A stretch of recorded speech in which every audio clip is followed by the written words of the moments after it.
Hello दोस्तों, SM study point में आप सभी का स्वागत है। दोस्तों, आज हम बात करेंगे पदार्थ की अवस्थाओं में परिवर्तन के बारे में। जैसा कि हम जानते हैं कि पदार्थ की तीन अवस्थाएं होती है, ठोस, द्रव और गैस। तो आज हम लोग देखेंगे कि ठोस से द्रव में कैसे परिवर्तित होता है, द्रव से गैस में कैसे परिवर्तन होता है, फिर गैस से द्रव में कैसे परिवर्तन होता है और द्रव से ठोस में कैसे परिवर्तन होता है। तो आइए हम लोग उसके बारे में जानते हैं। हम लोग जानते हैं कि ठोस पदार्थ जो होते हैं, मान लो यह एक ठोस पदार्थ होता है, इनके कणों के बीच की दूरी बहुत कम होती है। कहने का मतलब है कि इनके कण आपस में बहुत कम दूरी पर सटे होते हैं, इस तरह से बहुत नजदीक नजदीक रहते हैं।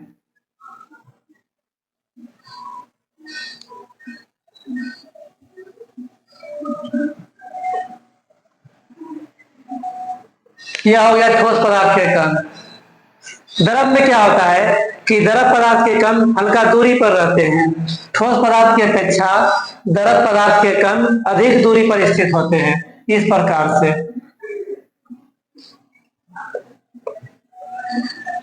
और वहीं यदि हम लोग बात करते हैं गैस पदार्थ की, तो गैस पदार्थ के जो कण होते हैं वो बहुत अधिक दूरी पर होते हैं, इस प्रकार से होता है।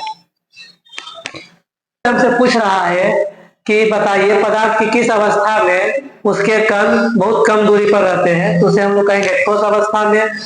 सबसे अधिक दूरी पर कौन रहते हैं, तो गैस में। गैस के कण बहुत अधिक अधिक दूरी पर स्थित होते हैं। तो हम लोग आज क्या जानेंगे कि ठोस से किसी पदार्थ को द्रव में कैसे बदलता है, कोई पदार्थ द्रव से गैस में कैसे बदलता है, फिर गैस से द्रव में कैसे बदलता है और द्रव से फिर ठोस में कैसे बदलता है। यदि हम लोग उसके कणों पर ध्यान देते हैं तो हम लोग ऐसा देख पा रहे हैं, यदि हम लोग ठोस पदार्थ के कण को अधिक अधिक दूरी पर लेके चले जाए तो यह द्रव अवस्था में बदल जाएगा, यही ना है। अरे हम लोग यदि किसी भी माध्यम से कोई भी काम करके या कोई भी क्रिया करके यदि इनके कणों के बीच की दूरी को बढ़ा देंगे तो इनके कण दूर दूर हो जाएंगे। जैसे ही कण दूर दूर हो जाते हैं वह कहलाने लगता है द्रव। उसी प्रकार से द्रव के कण पहले से ही दूर में होते हैं, इसको हम यदि और दूर कर देंगे तो इसके कणों के बीच की दूरी बढ़ जाएगी, और जैसे ही कणों के बीच की दूरी बढ़ेगी तो वह गैस कहलाने लगता है। तो ऐसा थोड़े है कि मान लो यह पदार्थ है, इसके कण को ले जाएंगे यहाँ से उठा के यहाँ रख देंगे, ऐसा तो है नहीं कि इसके कण को यहाँ से उठा के यहाँ रख सकते हैं, क्योंकि पदार्थ के कण क्या अंदर में होते हैं, तो हम लोग इसको अपने से कर तो नहीं सकते हैं, इसके लिए कुछ तो करना पड़ेगा ना। तो पदार्थ के कणों के बीच दूरी लाने के लिए हम लोग उस पदार्थ को गर्म करते हैं। जैसे ठोस पदार्थ को जब हम लोग गर्म करते हैं इस प्रकार से, गर्म करने का मतलब होता है ना, इसको उष्मा दे रहे हैं, पदार्थ के कण को उष्मा मिल रहा है। उष्मा मतलब ऊर्जा। यदि हम लोग कोई भी पदार्थ को ऊर्जा दे देते हैं तो वह थोड़ा छटपटाने लगता है।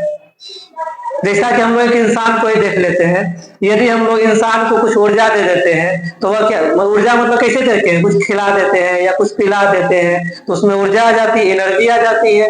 वह क्या होता है, बौखलाने लगता है, इधर उधर छटपटाने लगता है, किसी से भी लड़ने के लिए तैयार हो जाता है। उसी प्रकार से ठोस पदार्थ भी होता है। जब हम लोग ठोस पदार्थ को गर्म करते हैं यानी कि इसको ऊर्जा देते हैं तो इसके कण भी इधर उधर छटपटाने लगता है, बौखने लगता है। ई वाला कण यहाँ चला जाएगा, ई वाला कण यहाँ चला जाएगा, तो इसके कणों के बीच में दूरियां आने लगती है।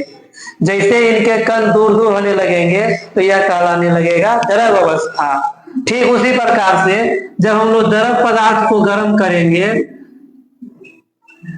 तो इसके कणों को भी ऊर्जा मिल जाएगी। जैसे ही इसको ऊर्जा मिलेगी ये भी क्या होगा, धीरे धीरे दूर होने लगेगा। जैसे ही दूर होगा इसको हम लोग कह देंगे गैस में बदल गया है।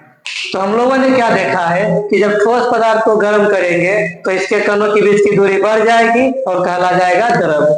जब द्रव पदार्थ को गर्म करेंगे तो इसके बीच की दूरी और बढ़ जाएगी, तब यह कहलाने लगेगा गैस।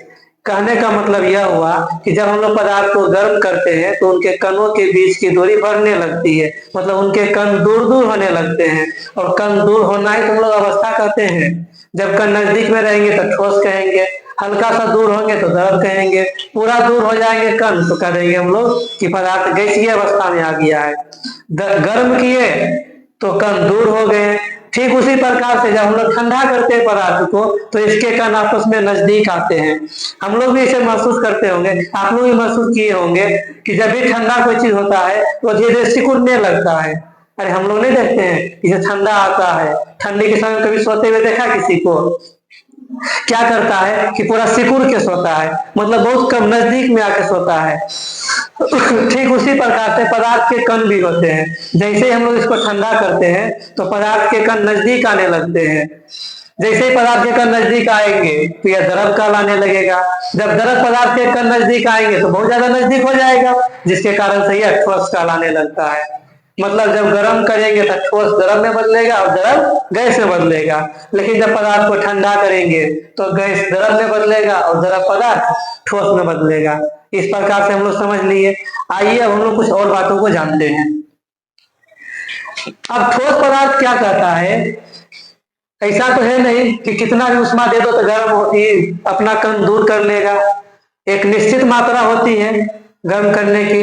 तो पहले हम लोग लिख लेते हैं यहाँ पर इस प्रकार से, यह ठोस हो गया, ये द्रव हो गया और यहाँ पर गैस पदार्थ हो गया। तो हम लोग गर्म कर रहे हैं या उष्मा दे रहे हैं तो इसकी मात्रा निश्चित न होती है कि कितना उष्मा देंगे कि इसके कण दूर दूर होने लगेंगे। तो यह पदार्थ पर निर्भर करता है कि पदार्थ किस प्रकार से है। जैसा पदार्थ रहेगा उसको वैसा ही उष्मा देते हैं जिससे उसके कण दूर दूर हो जाते हैं। ठीक है, तो हर एक पदार्थ का अपना अपना कण को बांधने की क्षमता होती है। मेरा काम यही रहेगा कि हम इसके कण को दूर करेंगे, इसके लिए हम लोग उष्मा देंगे। तो कम से कम कितना उष्मा दे दें कि इसके कण धीरे धीरे दूर होने लगेंगे। ध्यान से सुनो तो कि हम लोग ठोस पदार्थ को कम से कम कितना उष्मा दे दें कि इसके कण आपस में दूर दूर होने लगे। जैसे ही दूर दूर होने लगेगा इसका मतलब होगा कि यह द्रव में बदलना चालू हो गया है। ठीक है, तो कम से कम उतना ताप देने पर जितना पर कि इसके कण दूर दूर हो जाए उस ताप को हम लोग कहते हैं द्रवनांक। उस ताप को क्या कह देंगे?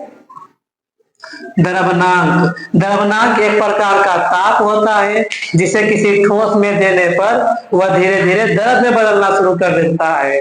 जैसे ही ठोस पदार्थ द्रव में बदलना शुरू करता है तो उस प्रक्रिया को हम लोग कहते हैं द्रवण। क्या कह देंगे? द्रवण। अब ठीक यहाँ पर आ जाओ। अब द्रव पदार्थ है, द्रव पदार्थ भी यही बात है कि द्रव पदार्थ को कितना उष्मा दिया जाए, कितना ताप दिया जाए ताकि इसके कण दूर दूर होने लगेंगे। सभी का एक ताप निश्चित न होता है, इंसान का भी ताप निश्चित ना है कि कितना उसको ऊर्जा देंगे कि धीरे धीरे उछलने लगेगा। आदमी में देखता है सबसे एनर्जी किससे मिलती है? उसको दारू से। उसको दारू पिला दो, उसमें एनर्जी बहुत ज्यादा आ जाती है, वो इधर उधर छटपटाने लगता है, उसमें एनर्जी बहुत ज्यादा बढ़ जाता है। ठीक इसी प्रकार से हम लोग इसको भी करते हैं कि जैसे इसको गर्म करते हैं इसको ऊर्जा मिल जाती है। तो कितना उसको ऊर्जा दिया जाए जिससे इसके कण दूर हो जाए। अब किसी को मान लो एक ठिप्पी दारू पिलाएंगे तो क्या उसमें ऊर्जा आएगा? ऊर्जा कभी नहीं आएगा। अरे उसका लिमिट के इतना दारू देंगे तब ना उसको ऊर्जा मिलेगा। ठीक उसी प्रकार से इसको एक लिमिट में ताप देंगे तब धीरे धीरे इसमें ऊर्जा आ जाएगा और ऊर्जा के कारण से यह इधर उधर भटकने लगेगा। भटकने का मतलब हुआ कि इसके कण दूर होने लगेंगे। तो कम से कम इसको कितना ताप दिया जाए, कितना उष्मा दिया जाए कि यह गैस में बदलना शुरू कर दे, तो उस ताप को हम लोग कहते हैं क्वथनांक। कहने का मतलब यह हुआ कि द्रव पदार्थ को कम से कम कितना ताप दिया जाए जिससे कि वह गैस में बदलना शुरू कर दे, उस ताप को कह देंगे क्वथनांक। और उस प्रक्रिया को क्या कहेंगे? क्वथन। द्रव से गैस में बदलने की प्रक्रिया कहलाती है क्वथन। इस प्रकार से यदि ठोस से द्रव में बदल रहा है, जिस ताप पर बदलेगा द्रवनांक कहेंगे और उस प्रक्रिया को बोल देंगे द्रवण। उसी प्रकार से द्रव को जिस ताप पर गैस में बदलना शुरू कर देता है उसको कहेंगे क्वथनांक और इस प्रक्रिया को बोल देंगे क्वथन। यहाँ तक आप समझ गए होंगे। अब हम लोग इसके उल्टी प्रक्रिया के बारे में जानते हैं कि अब गैस से द्रव में कैसे बदलेगा और द्रव से गैस में ठोस में कैसे बदलेगा। हम लोगों ने क्या देखा है कि ठोस से द्रव में बदलना है तो पदार्थ को गर्म करना पड़ेगा, द्रव से गैस में बदलना है तो पदार्थ को गर्म करना पड़ेगा। मतलब यदि इधर प्रक्रिया कराना है तो पदार्थ को गर्म करेंगे। इधर भी पदार्थ को गर्म करेंगे। अब जब क्या करते हैं, गैस से द्रव में बदलना होता है। गैस से द्रव बदलने का मतलब क्या है कि इसके कणों को आपस में नजदीक में लाना। नजदीक में कब आएगा, जब इसको ठंडा मिलेगा, जब यह ठंडा होगा। तो हम लोग क्या करते हैं कि अब गैस पदार्थ को जब ठंडा करते हैं तो वह धीरे धीरे द्रव में बदलना शुरू कर देता है। उसी प्रकार से जब द्रव पदार्थ को हम लोग ठंडा करते हैं, जिसके कण नजदीक आते हैं और यह धीरे धीरे ठोस में बदलना शुरू कर देता है। तो गैस से द्रव में बदलने की प्रक्रिया संघनन कहलाती है, और द्रव से ठोस में बदलने की प्रक्रिया यह द्रव का जमना कहलाती है। इस प्रकार से तो यही हमारा अवस्थाओं में परिवर्तन था कि हम लोगों ने देखा कि ठोस से द्रव में कैसे बदलेगा और द्रव से गैस में कैसे बदलेगा। इस प्रक्रिया को क्या कहते हैं यह भी बता दिए, फिर गैस से द्रव में कैसे बदलेगा और द्रव से ठोस में कैसे बदलेगा। इस प्रक्रिया को हम लोग जान दिए। अब कुछ कुछ पदार्थ खचरा होता है, बात को मान भी नहीं करता है। वो कहता है कि हमको द्रव से दुश्मनी है, तुम कुछ कर दो, हम द्रव में नहीं बदलेंगे। ज्यादा टोरेगा, ज्यादा कण को दूर करेगा, हम पूरे दूर हो जाएंगे। कहने का मतलब यह हुआ कि कुछ ठोस पदार्थ ऐसे होते हैं कि जिसको हम लोग जब गर्म करते हैं ना, तो इसके कण को हल्का दूर होना चाहिए, लेकिन इसका कण क्या करता है कि बहुत ज्यादा दूर हो जाता है। और ये जब कण बहुत ज्यादा दूर हो जाएगा तो गैस में कहलाने लगेगा। तो कुछ ठोस पदार्थ ऐसे होते हैं कि जिसको गर्म करने पर वो द्रव में नहीं बदलता है, सीधे गैस में बदल जाता है। और ये जब गैस को ठंडा करते हैं तो द्रव में नहीं बदलता है, सीधे ठोस में बदल जाएगा। कहने का मतलब यह हुआ कि वैसा पदार्थ जिसे गर्म करने पर सीधे गैस में बदलता है और उस गैस को ठंडा करने पर सीधे ठोस में बदलता है, तो उस प्रक्रिया को हम लोग कहते हैं, इस प्रक्रिया का नाम यहां लिख देते हैं इस प्रकार से, इस प्रक्रिया को हम लोग कहते हैं ऊर्ध्वपातन।